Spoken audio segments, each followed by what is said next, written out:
Alors, Michaël Jean, vous avez rencontré ce matin Emmanuel Macron pour une première séance de travail. Qu'est-il ressorti de cet entretien? Est-ce que, selon vous, pour le président Macron, la francophonie est un enjeu important? Ah oui, tout à fait. En fait, nous étions impatients l'un et l'autre d'avoir cette première séance de travail parce que beaucoup de questions nous importent et sont de toute urgence. Il s'agit d'enjeux considérables, que ce soit sur la question sécuritaire, la lutte contre le terrorisme, la lutte contre la radicalisation violente, la situation aussi de la crise migratoire, le traitement des migrants, agir à la source aussi des problèmes, la question de l'éducation. J'ai trouvé chez le président Macron une vraie volonté de travailler aussi avec l'Organisation internationale de la francophonie pour le renforcement des capacités des pays qui en ont le plus besoin en ce qui concerne leur politique et leur programme d'éducation et de formation, la création d'emplois aussi pour les jeunes, le soutien à l'entrepreneuriat. Donc sur toutes ces questions, nous avons pu nous dire à quel point il est important que nous ayons une coopération beaucoup plus robuste et constante. Justement, en termes de coopération, est-ce qu'il y a des pistes de travail justement concrètes déjà en place? Ah oui.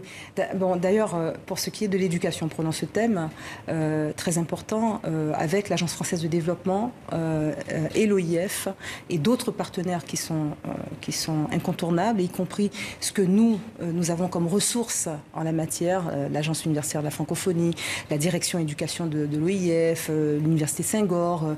Nous avons vraiment vu à la nécessité de renforcer les compétences des maîtres, former davantage de maîtres, de professeurs, de cadres, appuyer ces pays qui ont besoin de moderniser leur pédagogie. Et nous avons créé pour cela l'Institut de la francophonie pour l'éducation et la formation, qui rassemble le meilleur de ce que nous savons faire dans l'espace francophone dans ces deux domaines. Donc là-dessus, le président Macron veut lui aussi engager le plus possible la coopération française avec l'OIF et pour que nous réussissions à atteindre les résultats les objectifs que nous souhaitons obtenir.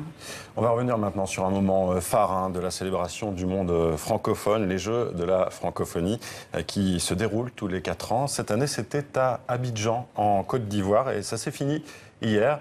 On va revenir sur ces Jeux avec Antoine Delpierre. Regardez.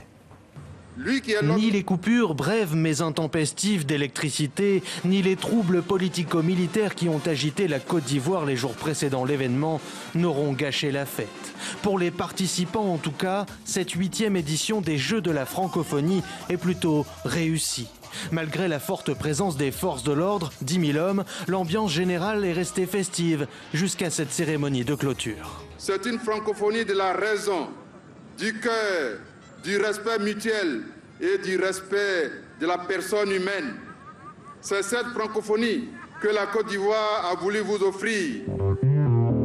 Une offre pléthorique pour ces Jeux de la francophonie à l'ADN bien particulier. Du sport, bien sûr, de l'athlétisme au cyclisme, en passant par la lutte et le basket, des disciplines classiques où le Sénégal, le Maroc, le Canada ou encore la France se sont illustrés. Le public, il est juste énorme. Ça fait du bien. Nous, en France, on n'a jamais ça. En Europe, il n'y a pas ça. Là, vraiment, je me sens chez moi et je pense que ça m'a aidée et je suis vraiment très heureuse. Des émotions comme cette victoire en finale des Marocains. Mais de l'émotion aussi pour toutes ces autres disciplines, des arts et de la culture francophone.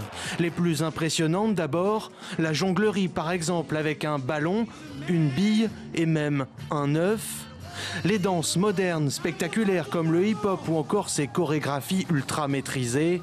Sculpture, peinture, photographie, les épreuves dans ces disciplines ont révélé de nombreux talents. Très appréciée du public, la compétition de marionnettes géantes a vu triompher le pays hôte, la Côte d'Ivoire. Captivante enfin, ces compétitions de contes et conteurs, de création numérique ou de développement durable. L'esprit de ces jeux résumé par le médaillé d'or du concours de littérature. C'est un appel, si vous voulez, à la survie, à la résistance. puisque le texte, certes, parle d'un côté triste de nos vies, mais c'est un appel à l'amour aussi. Pour la Côte d'Ivoire, cet événement faisait aussi figure de test avant la Coupe d'Afrique des Nations en 2021. La même année auront lieu les 9e Jeux de la francophonie dans la province canadienne du Nouveau-Brunswick. Ce sera chez vous, Michaël Jean. En fait, chez moi, c'est devenu partout maintenant, sur les 5 continents avec la francophonie. Mais vous avez vu l'esprit, la Côte d'Ivoire en avait besoin. Parce que la Côte d'Ivoire, comme beaucoup d'autres pays de l'espace francophone, a été durement touchée par l'insécurité, des tensions aussi internes.